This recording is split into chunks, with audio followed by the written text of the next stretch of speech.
I had talked about Floyd Mayweather.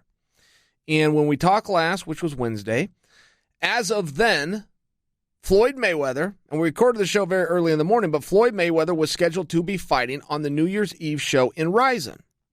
The large consensus from you guys is you smelled a skunk at the garden party. I was on the other side of it and said, no, I don't think so.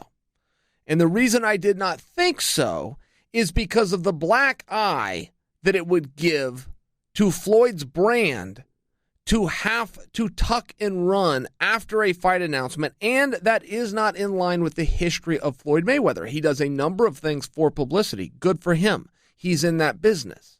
No fault. But he's never announced a fight before that he wasn't going to do. Also, if you follow Floyd's career, and I do, one of the things that I've always appreciated from a fan, I'm talking about the fan perspective in me, is when Floyd announces a fight, there's no long lead in and run up. He does everything very quickly.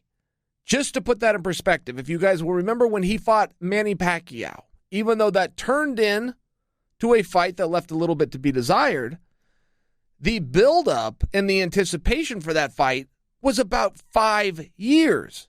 And when he finally announced that he was going to box Manny Pacquiao, they were in the ring throwing punches at each other 5.5 weeks later.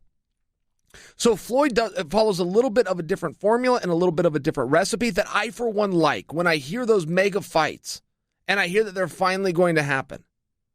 It is so nice when you don't have to wait all that long.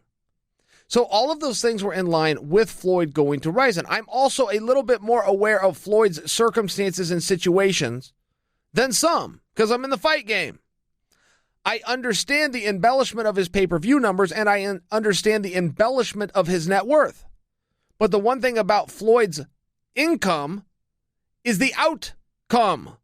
While the embellishment of how much he makes, and it gets gobbled up and reported by the media, it is very true how much he spends. I have told you guys from day one he is not retired. He does not have the choice to retire. Floyd will have to fight again, and after he does that fight, he will have to fight again after that.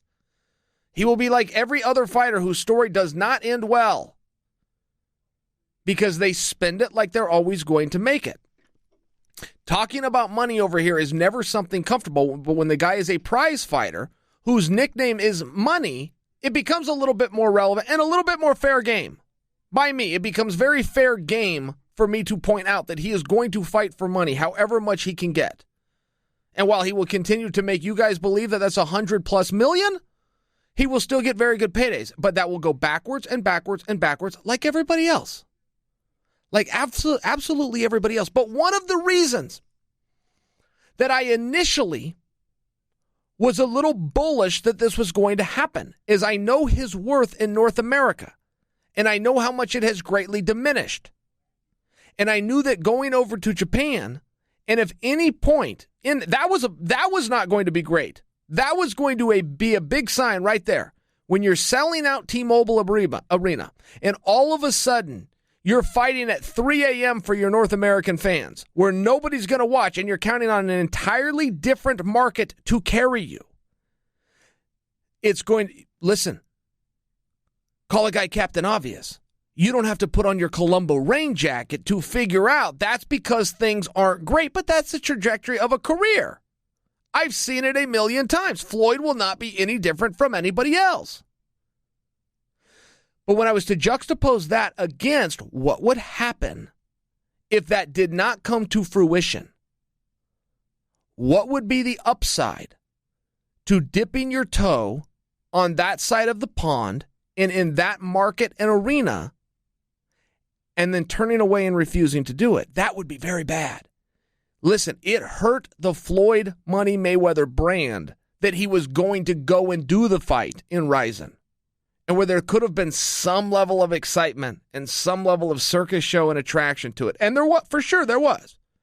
Not enough to pencil and not enough to make sense for a brand in Floyd Mayweather. It was going to be bad either way. It was going to be terrible if the fight did not happen. That was my detective work, and that is why I believe that it was going to happen. Floyd must watch this, and I realize the power and worth of this show, and I am very grateful for it, but you guys are included in that, okay? We have a lot of opinions and a lot of ideas, and we have a message that gets out and gets heard by the masses within this space. But as soon as we talked about it, Floyd then came out and said, okay, listen, the deal's off. As a matter of fact, the deal was never on, and I never agreed to fight the guy. That is as good of a cover-up job if you can do, save one problem. Floyd was on camera in the press release. It wasn't just in print, lost in translation between the Japanese language and the American language. He was on camera agreeing to fight the guy in Rizin on New Year's Eve. So to try to unfry that egg and say there was a miscommunication and I never agreed to the fight is not good. It's very bad for Floyd. And once you say, I will do it for $1, it's very hard to come back to the table and say, I won't do it unless I get $10. It's a very hard thing to do. For Floyd to have agreed to fight in Rizin, whose numbers and model of pay-per-view, of digital, of live gate, of television is vastly different than any other form of competition that he has done before. For him to say that he would do that, you're now understanding a guy that used to make $10 is now going to make $1. For him to go over there and agree to it means he tested the waters and the pool of the old business model that he knew here in North America, and it was no longer there. The market just wasn't there. He's in a very tough spot right now, and he's made it very clear that he's fighting for money and that he's willing to fight for very little money. That's just a tough spot. This is the reality of what happened with Floyd, okay? I think that Floyd, in many ways, is in an unfair position. Look, a piece of the formula, and you will see this a number of times when you want to talk about formulas in fighting, but you will see a number of times where a guy wants to have what's known as a comeback fight. But the only way to have a comeback is to retire first. Okay, great. And that story's been done, and that script has been written, and that song has been played a number of times successfully. But all of the successful ones have one component, and this is what some guys miss. And this is what Chuck Liddell missed, in fairness, to his comeback fight going on with Tito, or possibly that fight just happened, Chuck and Tito. And now Mayweather's being a victim of it as well, which is when you retire, if you want to have the big comeback fight, you must retire at a time when the media and the audience and the fans and the supporters and your base and your market are saying, no, my good, what are you doing? Why are you retiring? You're so good. You're so skilled. You have so much left. You have so much more to offer. You can still beat everybody. So when Floyd retired after the Conor fight, and I think this was unfair. I think this was unfair that this happened to Floyd. But the boxing world said, yes, you should retire. You have nothing left to offer us. Your better days are well behind you. We have come to that conclusion because you're the greatest fighter of a generation. You're the greatest fighter of an entire era. You're an undefeated multiple-time world champion, and you just went a half hour with an amateur who should not have been in there with you, who's never put on 16-ounce gloves and stepped in the ropes before, who was not even licensed to do this, whose sanctioning of this bout called into question the integrity of an entire commission, who made it very clear that they were not about fighter safety, they were about revenue. In hindsight, everything worked out. I'm just telling you, leading into this fight, that's what this was about. That's how hard this was. That's what a tough sell it was to get Floyd and Conor together. It was that ridiculous. The greatest to have ever done it is taken on a guy who had never done it. Instead of the story being told correctly, which was, wow, great job, Conor. You possessed a skill set that we did not know you have. That's how the story should have been told. Unfortunately, it just wasn't. Unfortunately, okay, and Floyd retired immediately. That very night, he went in the back, he showered up, he grabbed his check, he changed his clothes, he put on his sunglasses, and he cut interviews saying, I am done, I am retired, and I will, quote, no young fighter, call me out, you're not going to get it, I am truly done. Those are the quote, unquote, of Floyd Mayweather. When he did that, not having any time or ability to digest what had just happened, with the understanding that perception is reality, so the perception of what happened is going to become the reality of what happened, fair or unfair. It was at a time when the response to the boxing world, to the media, even to the naysayers of MMA that wanted to see Conor get beat up in less than 3 minutes, the response to justify and explain how the greatest ever just had a hard night and needed over a half an hour to get rid of a bum who had never been in there. The answer to that, instead of giving Floyd the credit he deserved, which is he went from plan A to plan B to plan C, he adjusted, he dealt with diversity, he lost a lot of minutes, a lot of combinations, a lot of rounds, had Conor take his biggest shots, had to then take Conor's biggest shots back. It was a really hard night.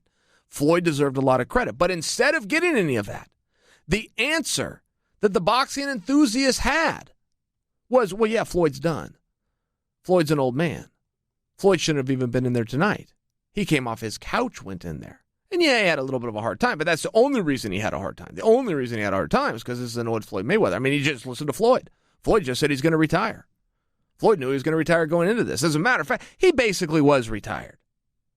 They used that narrative as a way of explaining to themselves that the sweet science that they believed was a lifetime of work was just put to the test by an amateur who should not have even been licensed to be in there and was tested for over 10 rounds.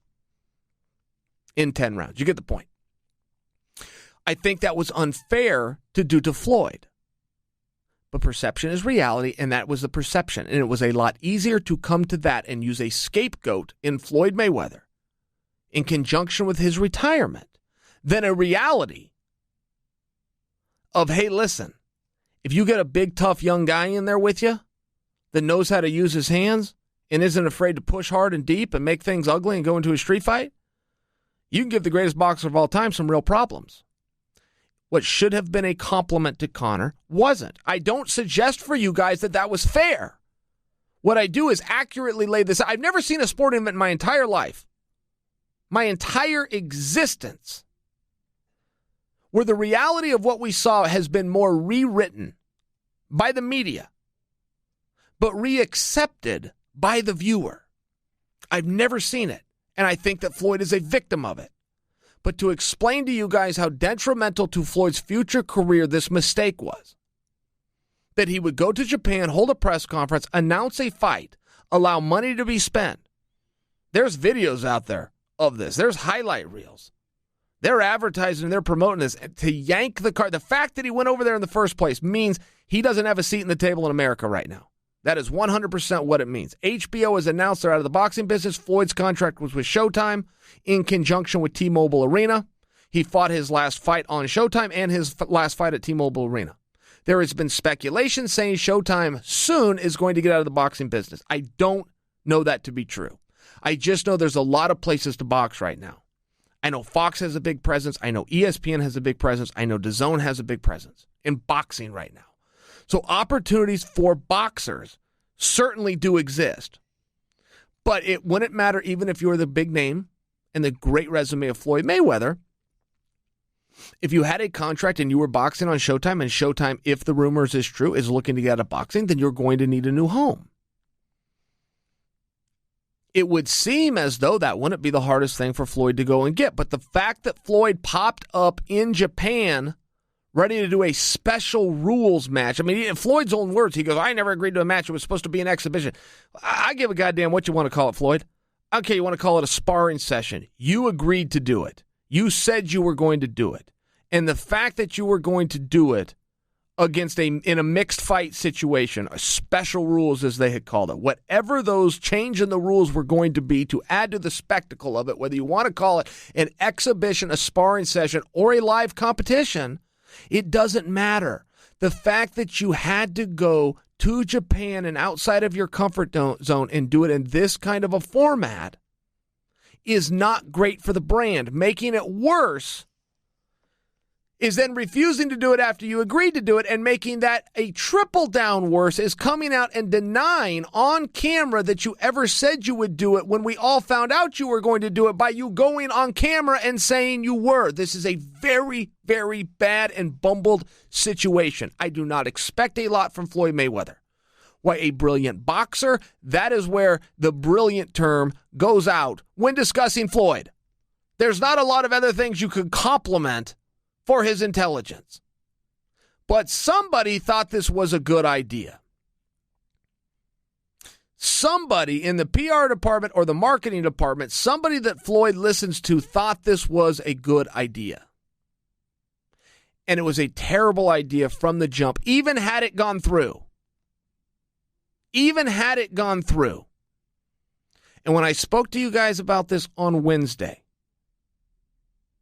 very quickly, Floyd was singing a different tune. And I have to take credit for that. I had a perspective, and I had an insight in this that was offered by no other form of media. Absolutely nobody, except yours truly, and you guys as well, us. We discussed it here. And within a matter of hours, Floyd came out singing a completely different tune. All in all, if he could just rewind the tape a week and not have done this, it would have been great. Because if you were to rewind the tape 5 weeks ago, Floyd had also announced that in December of this year, he would be boxing Manny Pacquiao, a fight that Manny had no idea about, quickly said, yeah, okay, good, that sounds great. But they had no venue, no tickets, no licenses, no agreement, no distribution in place to do it. One of the bigger embarrassments that Floyd has ever dealt with, whether he knows this or not, but was through the creation and the made-up entity known as the Money Team, which is Floyd Mayweather's boxing promotion, which simply does not exist. I could tell you guys that until I was blue in the face. I have begged for some of you to believe me when I tell you there is no such thing as the Money Team. There is no office, there is no capital, there is no distribution partners, there is no poster department. There is no promotional company known as the Money Team. And Floyd Mayweather can go into Nevada and he can get licenses, all that he wants. But when he can't put on his own show, when he's standing by a guy named Manny Pacquiao, where there is a level of business, it's much smaller than he will lead you to believe, but there is a level of business. When he could not get that done and he owns allegedly a promotion company that should have let you guys see, oh my gosh, this is smoke and mirrors. When he then takes an agreement in Japan with a company called Rizin that does not put on Western boxing, accepts that for less than 72 hours and runs that one back, that should make it crystal clear for you young boxers. Do not sign with something called the Money Team. They aren't real. That is not a real team. That is not Bellator. That is not One Championship. That is not UFC, WME, ING. That is not a real platform. That is not a real place to go. They do not have capital. They do not sign the front of paychecks. It is a gimmick that if you sign with, you will be signing the front of paychecks. The guys at the Money Team sign the back of paychecks. They don't take risks. They don't have plans. They listen to this show, which is smart. I appreciate that they do that. And I'm giving them a little bit of tough love right now. But the gig is up. And the Money Team does not exist.